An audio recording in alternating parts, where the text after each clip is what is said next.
स्वागत है आपका S3 क्लासेस बाय सूरज सर के यूट्यूब चैनल पे। फिर से हम आपका स्वागत करते हैं। क्लास 10 त्रिकोणमिति प्रश्नावली संख्या 8.1 के पार्ट 2 में कल हमने देखा था क्वेश्चन नंबर 1 से 7 तक।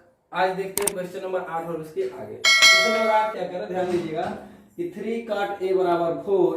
तो जांच कीजिए कि 1 minus ten square A divided by 1 plus ten square A equal to cos square A minus sine square A है या नहीं। चलिए हम पहले लेते हैं अपना ये वैल्यू। जो सॉल्यूशन करेंगे तो उसमें लिखेंगे हम क्या कि 3 cot a बराबर 4। तो cot a बराबर क्या हो जाएगा भाई, cot a बराबर हो जाएगा 4/3। अच्छा, cot थीटा बराबर होता क्या है, tan थीटा बराबर होता है लंब बटा आधार। तो cot थीटा बराबर क्या होता है, cot थीटा बराबर हो जाएगा आपका क्या बाबू, आधार बटा लंब। यानी आधार हमारा आ गया, यानी ए कितना आ गया 4, एल आ गया कितना 3। के निकालना है तो फार्मूला क्या होता है, के स्क्वायर बराबर एल स्क्वायर प्लस ए स्क्वायर। तो के स्क्वायर बराबर एल का वैल्यू कितना दिया है 3 का स्क्वायर प्लस 4 का स्क्वायर। तो यहाँ से हो जाए 3 का स्क्वायर 9 और 4 का स्क्वायर 16। 16 और 9 क्या हो गया 25। यानी के स्क्वायर बराबर 25। तो के बराबर हो जाएगा √25 और √25 यानी 5 जो है किसका, ये इसका स्क्वायर रूट होगा कितना 5। यानी के हमारा कितना आ गया 5। हमको क्या निकालना है, पहले जानना है tan थीटा। लेते हैं हम क्या LHS निकालते हैं। क्या लेते हैं LHS। LHS क्या कह रहा है 1 minus ten square A divided by 1 plus ten square A. ठीक है, अच्छा जरा tan का वैल्यू रखते हैं। tan का वैल्यू क्या हो जाएगा, तो tan थीटा बराबर क्या होता है, tan थीटा बराबर होता है लंब बटा आधार। यानी L/A मीन्स ये हो जाएगा 3/4। सॉल्व करते हैं। 1 माइनस टेन स्क्वायर ए है तो इसको हम क्या लिख सकते हैं, tan a का स्क्वायर लिख सकते हैं ना। वैसे ही 1 प्लस 10 है तो इसको भी हम क्या लिख सकते हैं 1 प्लस tan a का स्क्वायर लिख सकते हैं। ठीक है, अब यहां से हम क्या करेंगे, ध्यान दीजिएगा कि 1 माइनस टेन ए की जगह हम क्या रखेंगे 3/4 का स्क्वायर डिवाइडेड बाई 1 प्लस 3/4 का स्क्वायर। सॉल्व करेंगे तो ये हो जाएगा 1 माइनस 3 का स्क्वायर 9, 4 का स्क्वायर 16। पूरे का फिर से बटा होगा 1 प्लस 3 का स्क्वायर 9, 4 का स्क्वायर क्या हो जाएगा 16। ठीक है, अब आगे देखते हैं। अब ये हो गया। अब यहां से हम क्या सॉल्व करते हैं, देखिए इसका डिनोमिनेटर कुछ भी नहीं है 1, इसका भी डिनोमिनेटर कुछ भी नहीं है 1। तो हम एलसीएम लेते हैं, 1 और 16 का एलसीएम क्या हो जाएगा 16। अब 1 से करेंगे 16 तो 16 आ जाएगा। 16 इंटू 1 क्या हो जाएगा, 16 गुणे 1 करेंगे तो कितना 16 कम 16 माइनस 16 से 16 कैंसिल हो गया 9, 16 से कैंसिल हो गया कितना बचा 9। फिर से बटा करेंगे। अब इनको देखते हैं, इनका भी बटा एलसीएम क्या हो जाएगा 16। 16 में 1 से भाग देंगे तो 16 जाएगा, 16 कम 16 अब प्लस 16 से 16 कैंसिल, 16 और 9 कितना हो जाएगा, यहाँ कर लेते हैं। अब देखिए 16 से 16 क्या हो जाएगा कैंसिल हो जाएगा। यानी 16 से 9 गया कितना बच जाएगा 8। 16 से 9 जाएगा तो कितना बच जाएगा 8, सॉरी 8 नहीं 16 है। 16 से 9 जाएगा कितना बचेगा 7 और नीचे कितना हो जाएगा 16 और 9 कितना हो जाएगा 25। ये आ गया हमारा क्या LHS। अब देखते हैं हमको क्या सिद्ध करना था RHS। RHS क्या दिया है जरा इसको भी देख लेते हैं। RHS क्या दे रखा है, तो cos square a minus sine square a। अच्छा cos a और sin a का वैल्यू निकालते हैं। तो cos a बराबर क्या होता है, तो cos a बराबर होता है a/k। यानी a हमारा दिया है 4 और k कितना दिया है 5। और sin का वैल्यू कितना होता है, sin थीटा बराबर होता है क्या L/k। यानी L दिया है कितना 3 और k कितना दिया है 5। रख लेते हैं हम cos a का, यानी इसको हम लिख सकते हैं cos a का स्क्वायर माइनस साइन a का स्क्वायर, है ना। अब देखिए cos a का स्क्वायर यानी cos a का वैल्यू कितना है 4/5, इसका स्क्वायर माइनस साइन a का स्क्वायर, साइन a का वैल्यू कितना दिया 3/5, इसका स्क्वायर। अब इनका स्क्वायर करते हैं हम, ध्यान दीजिएगा जब इनका स्क्वायर करें तो 4 का स्क्वायर कितना होता है 16, 5 का स्क्वायर कितना होता है 25, माइनस 3 का स्क्वायर कितना हो जाएगा 9, 5 का स्क्वायर कितना हो जाएगा 25। अब ध्यान देंगे जरा, आप ध्यान दीजिएगा तो यहाँ पे दोनों का एलसीएम कितना है 25। भाई इसका ही 25 है, इसका ही 25 है, यानी हर सेम होता है। तो हम क्या करते हैं उसको एलसीएम ले लेते हैं, उसी को सेम हर ले लेंगे और ऊपर वाले को घटा देंगे। 16 माइनस 9, तो 16 से 9 जाएगा, कितना हो जाएगा 7/25। अब यहाँ देखिए LHS हमारा कितना आया है, LHS आया है 7/25 और RHS भी आ गया 7/25, इसलिए क्या हो जाएगा LHS बराबर क्या हो गया RHS। तो हम लिख सकते हैं यानी 1 - tan स्क्वायर A बटा 1 + tan स्क्वायर A बराबर होगा cos square A - sin square A के। ठीक है, ये हो गया हमारा क्वेश्चन नंबर 8। अब आगे देखते हैं क्वेश्चन नंबर 9 क्या कह रहा है। चलते हैं अगले क्वेश्चन पे। क्वेश्चन नंबर 9, क्वेश्चन नंबर 9 क्या कह रहा है, देखिएगा कि त्रिभुज ABC में जिसका कोण B क्या है, समकोण है। यानी एक त्रिभुज है ABC जिसका कोण जो B है वो समकोण है। यदि tan A बराबर 1/कर्णी में 3, यदि tan A का मान कितना दिया है 1/कर्णी में 3 है, तो निम्नलिखित के मान ज्ञात कीजिए। पहला क्या कह रहा है, ध्यान दीजिएगा, sin A cos C plus cos A sin C, और दूसरा कह रहे हैं cos A cos C minus sin A sin C। यानी हमें सबसे पहले क्या करना है, यहां से हम पाइथागोरस प्रमेय करके पहले लंबकण और आधार निकालेंगे। ठीक है, जब लंबकण और आधार मिल जाएगा देन हम साइन और कॉस के रूप में इनको कन्वर्ट करेंगे। चलिए आते हैं, सबसे पहले हम लोग देखते हैं कि tan A बराबर क्या दिया है 1/कर्णी में 3, और tan थीटा बराबर क्या होता है, तो लंब बटा आधार, यानी लंब हमारा दे दिया कितना 1 यूनिट और आधार दे दिया है कितना हमारा कर्णी में 3 यूनिट। हमें क्या निकालना है, कर्ण का वैल्यू निकालना है। तो कर्ण बराबर पाइथागोरस, कौन सा प्रमेय लगाते हैं बाबू, पाइथागोरस प्रमेय। पाइथागोरस प्रमेय से क्या हो जाता है, कर्ण का वर्ग बराबर होता है लंब का वर्ग प्लस आधार का वर्ग। तो कर्ण का वर्ग हमें निकालना है, लंब कितना दिया है 1 का स्क्वायर प्लस कर्णी में 3 का स्क्वायर। 1 का स्क्वायर क्या होता है 1 प्लस स्क्वायर से कर्णी क्या होता है कैंसिल, यानी ये हो जाएगा 3 1 4, यानी ये क्या है कर्ण का वर्ग है, यानी कर्ण बराबर हो जाएगा क्या बाबू कर्णी में 4 और कर्णी में 4, यानी ये किसका स्क्वायर रूट है 2 का। कर्णी में 4 का स्क्वायर रूट क्या बनेगा 2, यानी हमारा कर्ण कितना आ गया 2 यूनिट आ गया। ठीक है, अब यहां से हम सबसे पहले निकालेंगे क्या साइन ए कॉस ए। सबसे पहले क्या निकालेंगे साइन ए कॉस ए, और उसके बाद निकालेंगे क्या साइन सी कॉस सी निकालेंगे। अच्छा आते हैं साइन ए। देखिए कोण अगर ए पे बन रहा है, कोण कहां बन रहा है ए पे, क्या कर रहा है पहले समझिएगा, कोण किस पे बन रहा है ए पे, और कोण ए पे बन रहा है तो लंब क्या हो जाएगा BC। तो साइन ए के लिए क्या हो जाएगा लंब BC, और कर्ण क्या है हमारा भाई कर्ण तो AC रहेगा, और cos A क्या हो जाएगा। अब यहाँ देखिएगा हमारा ये दिया है 2 लंब जो भी है, बाकी इन दोनों में निकालना है। अब cos A के लिए आधार क्या हो जाएगा, A के लिए आधार हो जाएगा हमारा, ये तो कर्णी में 3 दिया है और ये कितना दे दिया है 1। अब कह रहा है क्या cos, इसमें जो cos A बराबर क्या हो जाएगा AB बटा कर्ण क्या है आपका AC। यानी देखिए साइन थीटा बराबर लंब बटा कर्ण, लंब कितना दिया है 1 और कर्ण कितना दिया है 2, और cos A बराबर क्या हो जाएगा, तो cos A बराबर आधार बटा कर्ण, यानी आधार क्या दिया है कर्णी में 3 और कर्ण क्या है 2।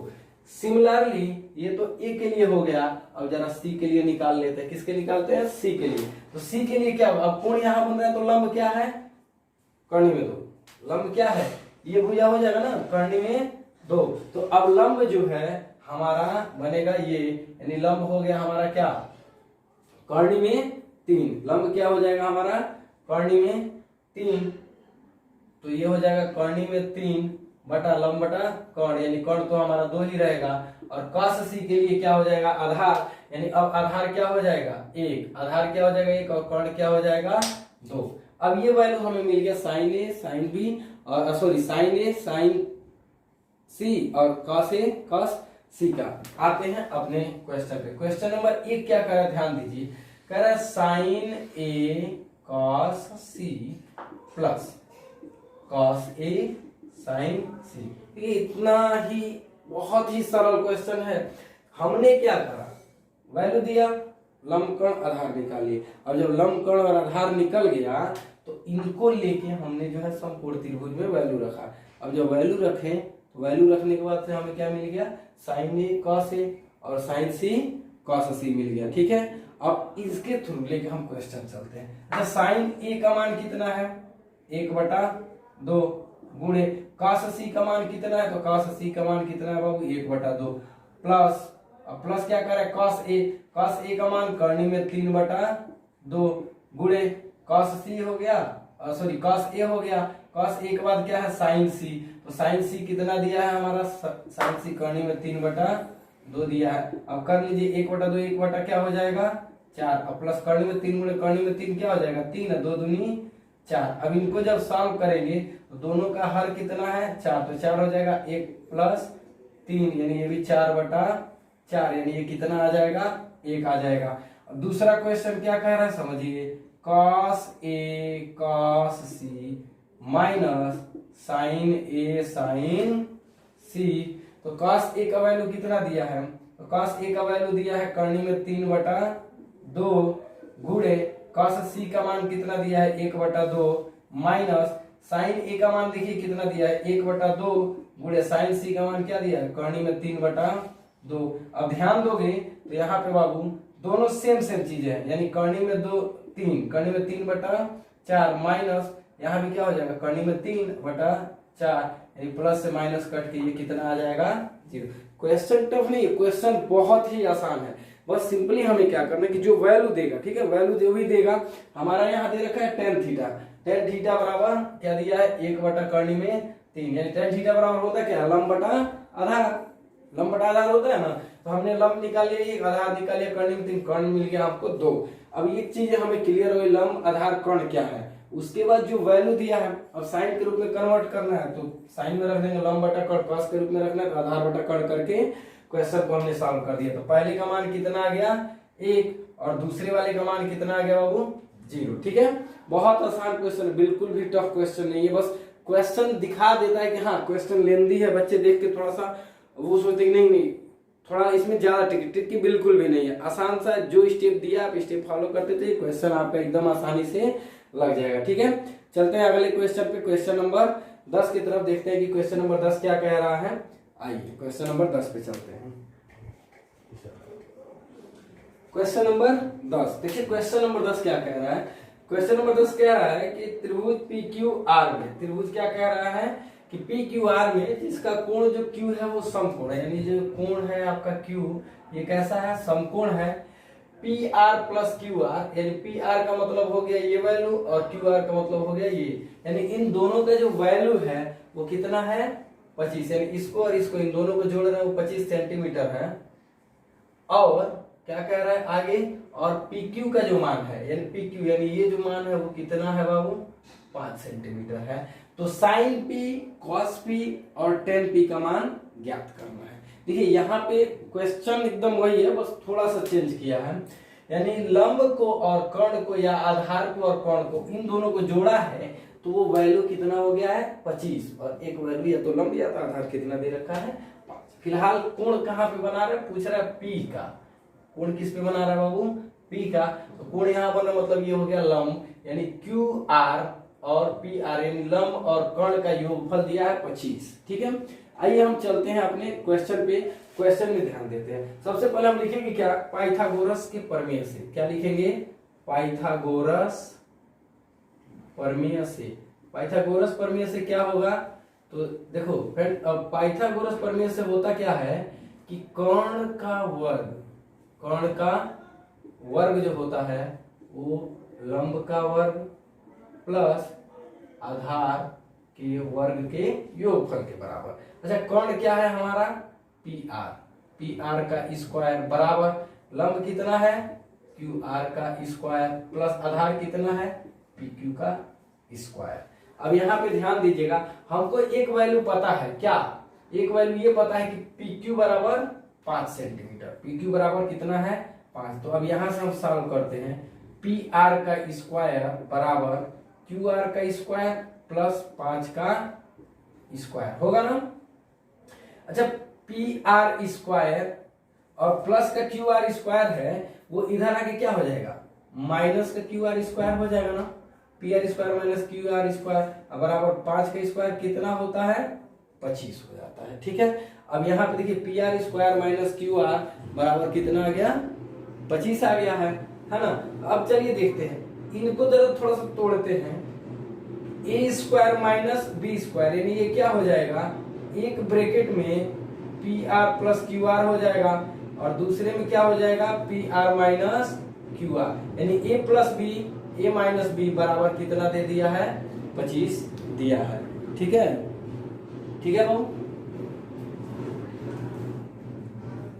आगे ध्यान देते हैं, इसमें एक और चीज दिया है कि P Q plus Q are, यानी पी क्यू प्लस, क्या कह रहा है, P Q plus Q are, sorry P Q नहीं दिया है, P R plus Q are है, आई एम सॉरी, क्या दिया है, P R plus Q are का वैल्यू कितना दिया है, 25। तो P R plus Q are के जगह पे क्या रख लेते हैं, 25, और यहाँ क्या बच गया, P R minus Q R बराबर कितना है, 25, यानी P R minus Q R बराबर 25 है, और ये 25 का यहाँ गुणा और इधर आके क्या हो जाएगा, भाग, यानी ये कट के कितना आ गया, 1। इसको मान लीजिए समीकरण नंबर 1, और हमारा ये जो क्वेश्चन दे रखा है ये समीकरण नंबर मान लीजिए क्या, 2, यानी P R minus Q R बराबर कितना है, 1, और P R plus Q R बराबर कितना है, 25। समीकरण 1 हो गया, ये समीकरण नंबर 2 हो गया है। ठीक है, अब इनको हम करते क्या है, जरा ध्यान देते हैं, इनको करेंगे क्या, समीकरण को सॉल्व करते हैं। समीकरण 1 और समीकरण 2 लिखेंगे क्या, समीकरण 1 तथा समीकरण 2 को, समीकरण 1 तथा समीकरण 2 को क्या करने पे, जोड़ने पर। अब समीकरण 1 तथा 2 को जोड़ेंगे तो जोड़ने पर क्या होगा बाबू, P R minus Q R बराबर 1 और P R plus Q R बराबर 25। और जब जोड़ रहे हैं तो देखिए ये माइनस का ये प्लस का कट जाएगा ना, तो 2pr बराबर हो जाएगा 25 और ये कितना हो जाएगा 26, यानी पी आर बराबर कितना हो जाएगा 26, और जो 2 का गुणा हो रहा है इधर आगे क्या होगा, आगे नहीं, ये कट के कितना आ जाएगा 13, यानी पी आर का मान कितना आ गया 13 सेंटीमीटर। अब पी आर का वैल्यू आ गया तो लिखेंगे समीकरण 1 में पी आर का मान रखने पर, पी आर का मान रखने पर, तो समीकरण 1 क्या है, P R minus Q R बराबर 1, तो पी आर का मान कितना है 13 माइनस क्यू आर बराबर 1। अब देखिए माइनस क्यू आर है उधर जाके क्या हो जाएगा, प्लस का क्यू आर हो जाएगा, 13 को यही रखना, ये प्लस का 1 इधर आके क्या होगा माइनस का 1, यानी क्यू आर बराबर हो जाएगा क्या 13 माइनस 1, 13 माइनस 1, तो 13 माइनस 1, 13 से 1 कितना आ गया 12, यानी क्यू आर का मान कितना आ गया हमारे पास 12। क्यू आर क्या है बाबू, ये हो गया 12, ये आ गया कितना 13। अब हमको सॉल्व कर देना, अब जो भी हमारा दिया ना उसको सॉल्व कर देते हैं। क्या कर रहा है, सबसे पहले कर रहा है साइन पी, दूसरा क्या कर रहा है कॉस पी, और तीसरा क्या कर रहा है टेन पी। साइन थीटा बराबर क्या होता है लंब बटा कोण, लंब बटा कोण। कॉस थीटा बराबर क्या होता है बाबू, तो आधार बटा कोण होता है ना। और तीसरा टेन थीटा बराबर क्या होता है, तो लंब बटा आधार हो जाता है। ठीक है, अब रख लेते हैं वैल्यू जो भी हमारा आया है। लंब कितना आया है, तो थीटा यहाँ बन रहा है, सामने वाला भुजा लंब यानी 12 बटा कोण कितना हमारा 13, आधार कितना है बाबू 5, 5 बटा क्या हो जाएगा 13, और लंब कितना दिया हमारा, लंब है 12 और आधार कितना दे दिया हमारा 5। ये हमारा तीनों एंगल का क्या हो गया वैल्यू निकल गया, क्या साइन पी कॉस पी और टेन पी। देखिए क्वेश्चन टफ नहीं था, क्वेश्चन बहुत ही आसान था, आप क्वेश्चन को नोट भी कर लीजिएगा, ये इसकी शॉर्ट ले लीजिएगा। क्वेश्चन ये कह रहा है कि त्रिभुज पी क्यू आर में जिसका कोण जो क्यू है वो कैसा है समकोण है, तथा P R plus Q are का मान कितना है 25 है, तो और पी क्यू बराबर 5 सेंटीमीटर दिया है, तो sine p cos p tan p का मान निकालना है। तो हमने क्या करा, जो आपका देखिए लंब कण के रूप में देता था तो समझ में आ रहा था, यहाँ पे लंब को और कर्ण को दोनों को जोड़ दिया है और तब वैल्यू दिया। तो वहां से हमने सबसे पहले क्या किया, पाइथागोरस का प्रमेय लगा के दो समीकरण, प्लस में दिया हमने, माइनस के रूप में एक दूसरा इक्वेशन बना लिया। अब जब माइनस के रूप में एक दूसरा इक्वेशन आ गया, देन हमने उसको सॉल्व किया। जब समीकरण को सॉल्व किए तो हमको लंब का और कर्ण का मान मिल गया। जब लंब कर्ण का मान मिल गया तो फिर हम क्या करेंगे, जो हमारा क्वेश्चन दिया, क्वेश्चन में रख के क्वेश्चन का वैल्यू निकाल देंगे। ठीक है, आगे हमारा जो है क्वेश्चन नंबर 11 देखते हैं। क्वेश्चन नंबर 11 क्या कह रहा है। क्वेश्चन नंबर 11 क्या कह रहा है, ट्रू फॉल्स। देखिए जैसे मैंने बुक लिया हुआ है, क्वेश्चन नंबर 11 कह रहा है कि इसमें ट्रू फॉल्स को बताना है। सबसे पहले क्वेश्चन ये कह रहा है कि tan a का मान सदैव 1 से कम होता है। tan a का मान सदैव क्या होता है बाबू, 1 से कम होता है।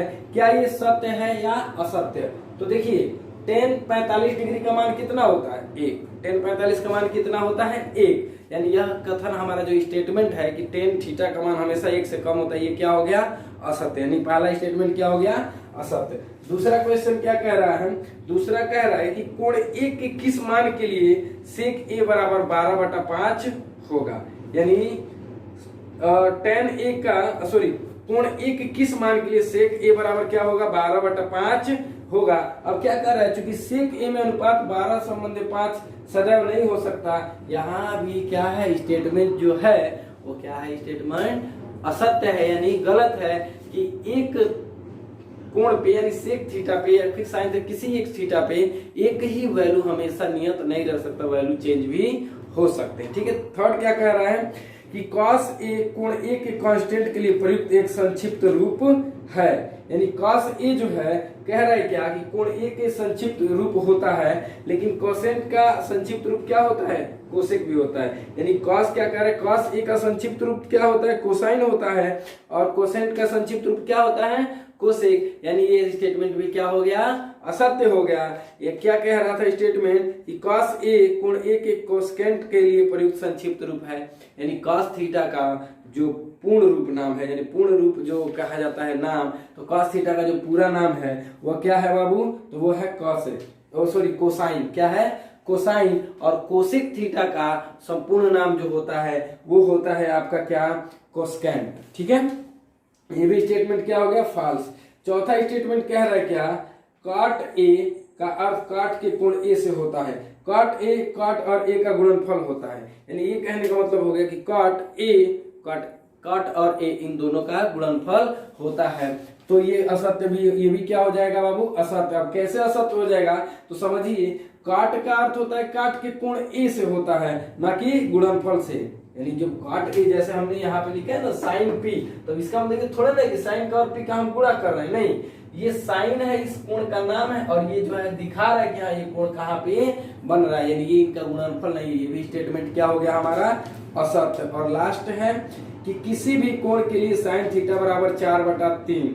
तो एक बात बताइए, क्या कह रहा है कि साइन थीटा बराबर 4/3 यानी लंब बटा कर्ण। और हम अच्छी तरह से जानते हैं कि एक समकोण त्रिभुज में, किसमें, एक समकोण त्रिभुज में जो कर्ण होता है ना वो सबसे बड़ी भुजा होता है। और यहाँ क्या कह रहा है कि साइन थीटा बराबर 4/3, तो साइन थीटा बराबर क्या होता है, लंब बटा कर्ण। क्या ये पॉसिबल है कि कर्ण छोटा हो और लंब बड़ा हो, ये पॉसिबल है, कभी नहीं। ठीक है, तो ये स्टेटमेंट भी हमारा क्या हो गया, असत्य। यानी 5 स्टेटमेंट दिया था और पांचों के पांचों स्टेटमेंट कैसे थे बाबू, असत्य थे।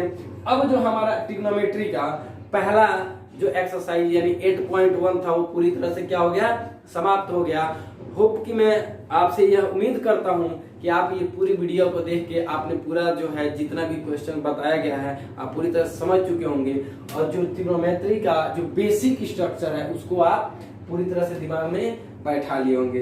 ठीक है, वीडियो को आप जो है ज्यादा से ज्यादा शेयर कीजिए ताकि बहुत से बच्चों के पास पहुंचे और वो भी ज्ञान का अर्जन कर सके। और साथ ही में आप जो है चैनल को सब्सक्राइब करके बेल आइकन दबा दीजिए ताकि जितने भी वीडियो हम डालते हैं आपको तुरंत नोटिफिकेशन मिले। ठीक है, आगे जो है हम अगले वीडियो में देखेंगे एक्सरसाइज 8.2, और उसके पहले उसका जो बेसिक टर्म्स यानी साइन, कॉस और टेन का जो वैल्यू है, सेक, कोसेक और कॉट का जो वैल्यू है, यानी 0 डिग्री, 30 डिग्री, 45 डिग्री और 60 और 90, इनका मान क्या होता है, इनका मान कैसे निकाला जाता है, इसके बारे में देखेंगे। और इससे रिलेटेड एक्सरसाइज 8.2 को सॉल्व करेंगे। तब तक के लिए आपका बहुत बहुत धन्यवाद। फिर से मिलते हैं अगले क्लास में। चैनल को सब्सक्राइब करके शेयर कर दीजिए, ठीक है, वीडियो को लाइक करते रहिए। Thank you so much.